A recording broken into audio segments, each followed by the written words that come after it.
¿Qué me dirías si te dijera que nada es tu culpa? Lo sé, puede sonar un poco extraño. ¿Qué me dirías si te dijera que ni tus errores, ni tus malos hábitos, ni tus deficiencias, ni tus carencias son tu culpa? O al menos al 100%. Bueno, de eso vamos a hablar hoy en este video. Para eso, analizaremos la película El Joker, más conocida aquí en México como El Guasón. Mi nombre es AZTC y es un gusto verte por primera vez aquí en mi canal a través de la cuarta pared. Comenzamos.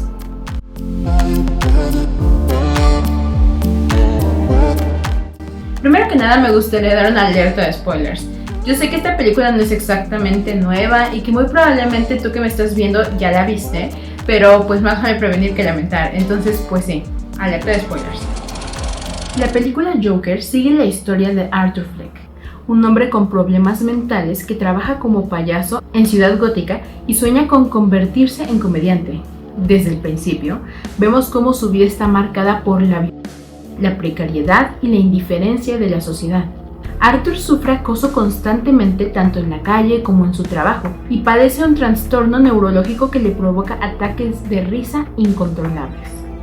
Después de ser agredido en un callejón, un compañero le da un arma para que se proteja.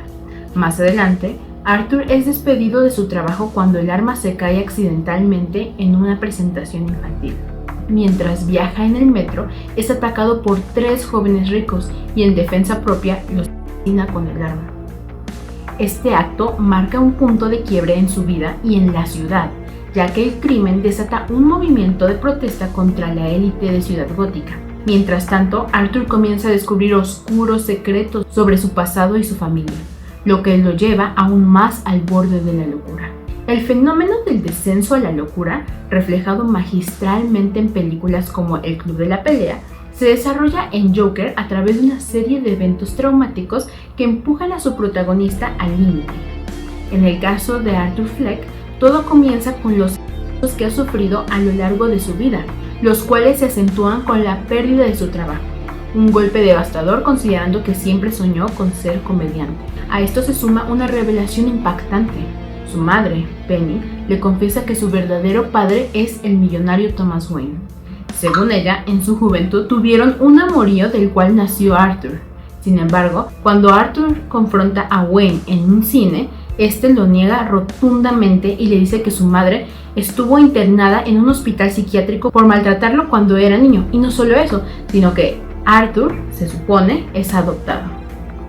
Desesperado por la verdad, Arthur investiga y descubre que su madre no solo permitió que sus parejas lo abusaran física y emocionalmente, sino que ella misma participó en su maltrato. Los registros médicos confirman que Penny sufría delirios y una personalidad narcisista. Lleno de ira, Arthur la asfixia en el hospital, rompiendo su último lazo con el pasado. Sin embargo, la película deja abierta la posibilidad de que Penny haya dicho la verdad. En una escena, Arthur encuentra una fotografía de su madre con una dedicatoria firmada por T.W., iniciales que coinciden con Thomas Wayne, que dice: "Amo cuando sonríes". ¿Fue todo un engaño de Thomas Wayne para ocultar la verdad? No lo sabemos. Arthur Fleck ha vivido siempre como un ser frágil e indefenso, cargando el peso de su pasado, la carencia de una figura paterna y la violencia cotidiana. Pero no está solo en su sufrimiento. La sociedad de Ciudad Gótica es un reflejo de su miseria. Las calles están llenas de protestas, la brecha entre ricos y pobres se hace más evidente y la población identifica a la élite como la causa de sus problemas. Thomas Wayne refuerza esta idea cuando en una entrevista televisiva se refiere despectivamente a los manifestantes llamándolos envidiosos que no pueden aceptar el éxito ajeno, además de nombrarlos como payasos. Sin saberlo, está alimentando un movimiento que crecerá a raíz de un crimen en el metro. Ese crimen fue cometido por Arthur. Luego de perder su trabajo, es atacado, como mencionamos anteriormente, por estos 3 jóvenes ricos en el tren. Su trastorno le impide contener la risa, lo que provoca que lo golpeen brutalmente, y en un acto de desesperación, saca la pistola que le dieron y le... Este momento es muy importante porque marca el nacimiento de su alter ego, el nacimiento del Guasón. Arthur representa la búsqueda de la felicidad, la esperanza de encajar en el mundo. El Guasón, en cambio, es la encarnación de su dolor, de su cinismo y frustración acumulada. En una escena clave, tras ser despedido, Arthur golpea su cabeza contra un cristal de una cabina telefónica, reflejando la lucha interna entre ambas identidades. Pero al matar a los jóvenes en el metro, experimenta algo nuevo, el poder. Por primera vez en su vida, no es la víctima, sino el que controla la situación. Desde ese momento, el Guasón comienza a tomar el control. A diferencia de Arthur, él es seguro de sí mismo, no tiene miedo ni límites morales. Y aquí surge una pregunta inquietante: ¿hasta qué punto estamos dispuestos a llegar para dejar de sentirnos oprimidos? Arthur cruza la línea al cometer su primer asesinato, y con ello, la película nos enfrenta a un dilema sobre los límites de la moralidad en un mundo caótico. ¿Cómo se define la ética en una sociedad donde no se vive, sino que simplemente se sobrevive? La película Joker es un filme muy bien pensado. Su director Todd Phillips tenía claro que quería darle un trasfondo profundo a un personaje que ya era bastante querido por el público. ¿Quién no recuerda el icónico Joker de Heath Ledger, por ejemplo? La versión de Joker de 2019 nos muestra algo diferente, una expresión de la sociedad en la que vive Arthur Fleck. Y esto se deja ver desde su primer diálogo en la película: ¿soy yo o allá afuera todo es una locura? Pero ¿por qué Arthur Fleck termina convirtiéndose en el Guasón? Porque es un reflejo de la locura en la que se ha convertido la ciudad gótica. En ningún momento de la película vemos un recuerdo nostálgico de tiempos mejores, no hay un antes más amable. Desde el principio se nos presenta un entorno de miseria, como si la ciudad siempre hubiera estado sumida en el caos, como si no hubiera esperanza. Todo en la vida de Arthur está marcado por esa misma desolación. El lugar donde vive, donde trabaja, la gente que lo rodea, todo parece derrumbarse poco a poco, y esa es la clave de su personaje. Todd Phillips quería mostrar que el Guasón no solo es un villano, sino el resultado de una sociedad que lo ha empujado al límite. El Joker representa el punto de quiebre de una sociedad en la que los valores, la moral y la paciencia ya no son suficientes para contener el dolor que se esconde detrás de la máscara. Y aquí viene la ironía. En el making of de la película, el mismo director menciona que en realidad Arthur siempre ha sido el Guasón. La verdadera máscara no es el maquillaje que usa al final, sino la identidad de Arthur Fleck, ese intento desesperado de contener su verdadera naturaleza. Esta idea encaja perfectamente con la teoría de Freud sobre la psique humana. Si lo analizamos desde ese punto de vista, Arthur y el Guasón representan diferentes partes de su personalidad. El ello es el Guasón, su lado más impulsivo y caótico, que está dispuesto a todo. El yo es la lucha entre Arthur y el Guasón, tratando de mantener el equilibrio, representado por esa icónica risa. Mientras que el superyo es la versión idealizada de Arthur, el que quiere ser feliz y hacer reír a la gente, pero es solo una ilusión, un reflejo de lo que debería ser, no de lo que realmente es. El Guasón es la máxima expresión de los problemas de Ciudad Gótica, pero también de sus propias contradicciones. Es un personaje que encarna la desesperación de una sociedad que se desmorona. El director logra reflejar este cambio de personalidad de Arthur a medida que se transforma en el Guasón, pero también nos muestra cómo Ciudad Gótica es un personaje en sí misma. Según Todd Phillips, Ciudad Gótica en Joker está inspirada en Nueva York de 1981. ¿Y qué pasaba en Nueva York en esa época? Las desigualdades eran brutales. Los barrios más pobres sufrían lo peor, mientras que los más ricos vivían en su burbuja. La basura se acumulaba en las calles, la delincuencia estaba fuera de control y la ciudad parecía hundirse en su propia decadencia. Algo similar pasó en Londres durante la Revolución Industrial. El crecimiento descontrolado, la migración masiva y la falta de regulación convirtieron la ciudad en un lugar caótico. Londres llegó a ser considerada la ciudad más pestilente del mundo, con desechos acumulados en las calles y en el río. Y así es Ciudad Gótica en Joker, una ciudad atrapada en el tiempo, estancada en su propia miseria, una ciudad que no cambia, que no mejora y que al final termina dando vida a alguien como el Guasón. La desesperación que muestra Joker refleja una ciudad que ha perdido toda esperanza. Pero, ¿qué origina realmente esta problemática? Podríamos culpar a los inmigrantes, podríamos culpar a los pobres, pero en realidad ambos son consecuencia de sus circunstancias.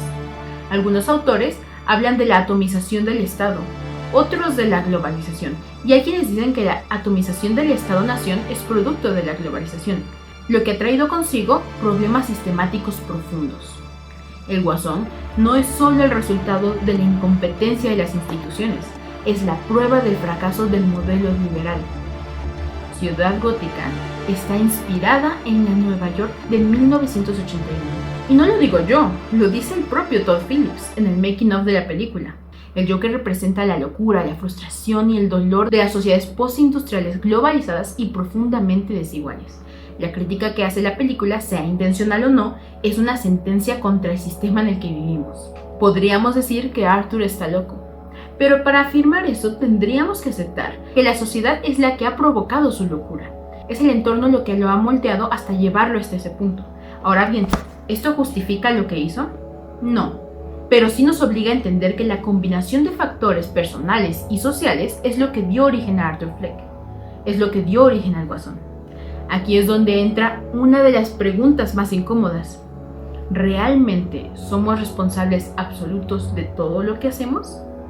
Muchas veces se dice, todo lo que soy es resultado de mis decisiones, pero separar al individuo de sus circunstancias es, en cierta forma, negar su propia existencia.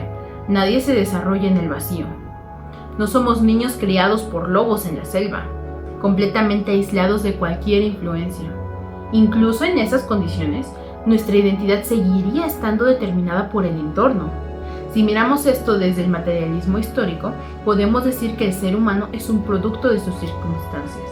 Entonces, cuando digo que nada es tu culpa, no quiero decir que tus actos no tengan consecuencias o que no seas responsable.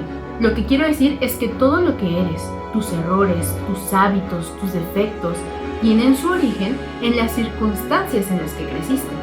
Vivimos en una sociedad herida, una sociedad frustrada y llena de dolor, una sociedad marcada por la desigualdad, por instituciones fallidas, por la falta de comprensión y por un individualismo extremo, un mundo donde el consumismo nos ha consumido.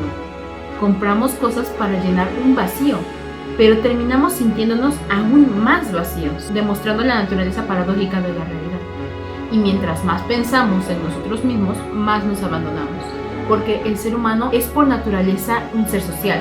No podemos excluirnos del grupo y al mismo tiempo sentirnos parte de él. Entonces, ¿cómo podemos estar seguros de quiénes somos? ¿Cómo formamos una identidad si ni siquiera sabemos a dónde pertenecemos? Eso es lo que le sucede a Arthur. No sabe quién es. No sabe de dónde viene. Ha olvidado sus traumas. No sabe quién es su padre. ¿Cómo podría tener una personalidad fuerte y definida si sus circunstancias nunca se lo permitieron? La transformación de Arthur en el Guasón es una metáfora de lo que puede pasarle a cualquiera cuando se llega al límite de la locura. Arthur no solo amenaza con matar, también amenaza con matarse. En la última escena de la película vemos un Guasón completamente formado. Arthur desaparece y lo que queda es una versión sin miedo, sin remordimientos, sin barreras. Ahora se burla de los demás. Los agrede, no siente pena ni culpa. Y es curioso, porque aunque siempre ha sido un villano, en esta película se convierte en algo más, en un símbolo, una especie de antihéroe, para una sociedad que se siente oprimida. La gente lo admira porque su reacción violenta ante las injusticias refleja el sentir de Ciudad Gótica. Es el reflejo de todos esos trabajadores que viven frustrados y reprimidos. Cuando Arthur mata a esos 3 jóvenes en el metro, que bien podríamos interpretar como representantes de las clases altas, sin darse cuenta se convierte en un símbolo de un movimiento que rápidamente escala en una anarquía total. Y así es como la ciudad estalla.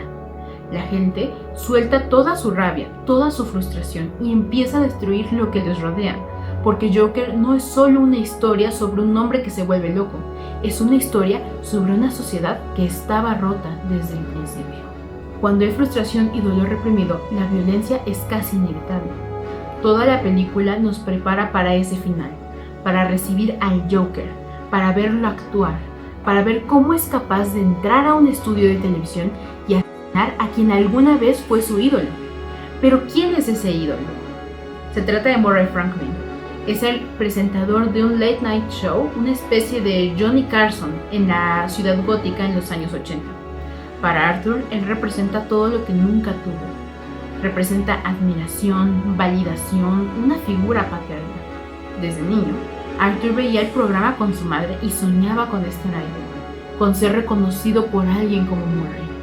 En su mente, creía que si algún día tenía la oportunidad de estar en ese escenario, su vida cambiaría, encontraría la felicidad, sería finalmente alguien.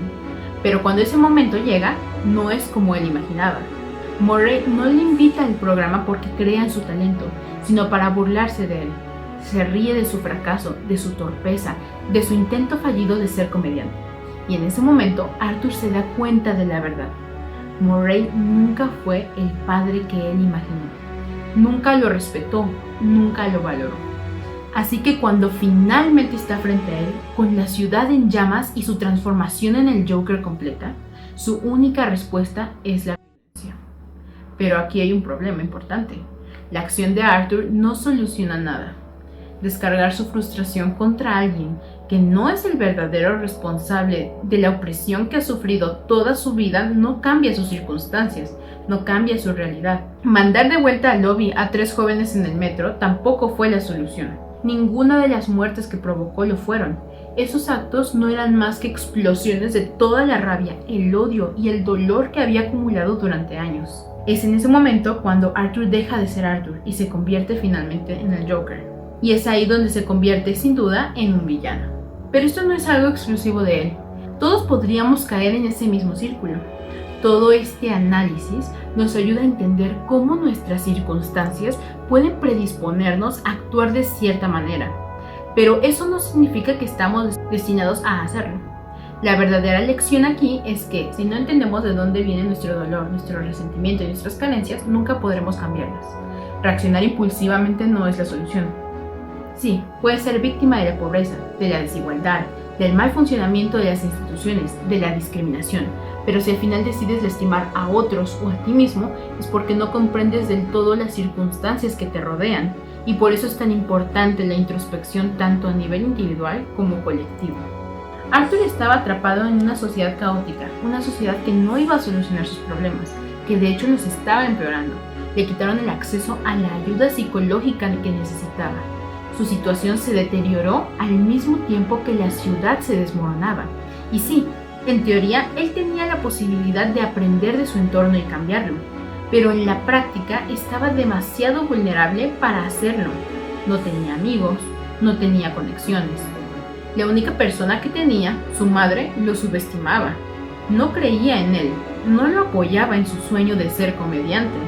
Así que, en lugar de convertirse en un agente de cambio positivo, se convirtió en un agente del caos, en una chispa que encendió el derrumbe de la ciudad, porque los movimientos sociales son los que cambian un sistema, pero las explosiones individuales de violencia lo único que hacen es perjudicar esas causas. Un ejemplo de esto es el bloque negro dentro del feminismo. Su violencia y destrucción pueden interpretarse como la expresión del hartazgo de quienes han sufrido opresión, violencia de género o abuso. Pero estas acciones, aunque entendibles desde la frustración, pueden terminar perjudicando a un movimiento que no busca destruirlo todo, sino cambiarlo todo. Y eso es lo que pasa en Joker. No estamos hablando del guasón de los cómics, del villano clásico de DC. Estamos hablando del Arthur Fleck de la película de 2019. El Joker de los cómics siempre ha sido una mezcla entre la tragedia y la comedia.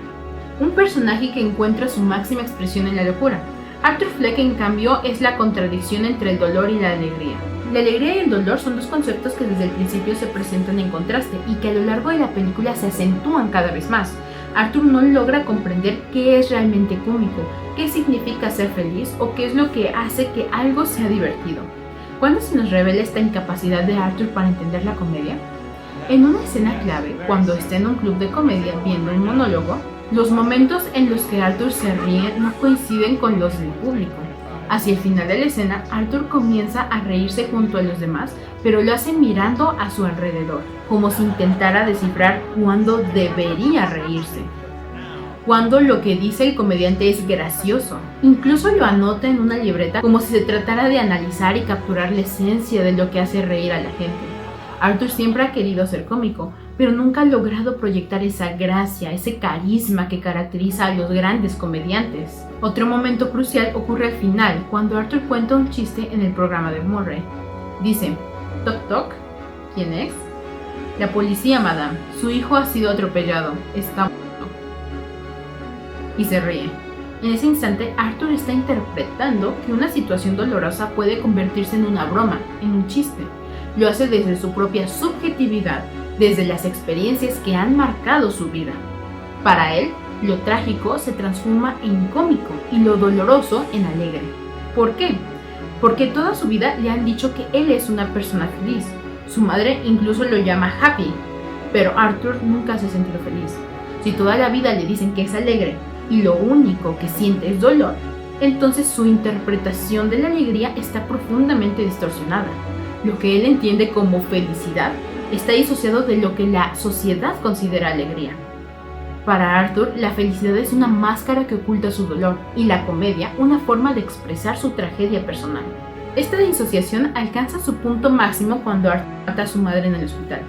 En ese momento dice: "Toda mi vida pensé que era una tragedia, pero ahora me doy cuenta de que es una comedia". Es aquí donde su personalidad se fractura por completo. Arthur ya no puede distinguir entre lo que debería de ser y lo que es, entre lo que la sociedad espera de él y lo que él siente en su interior. La comedia se convierte en su tragedia y la tragedia en su única forma de comedia.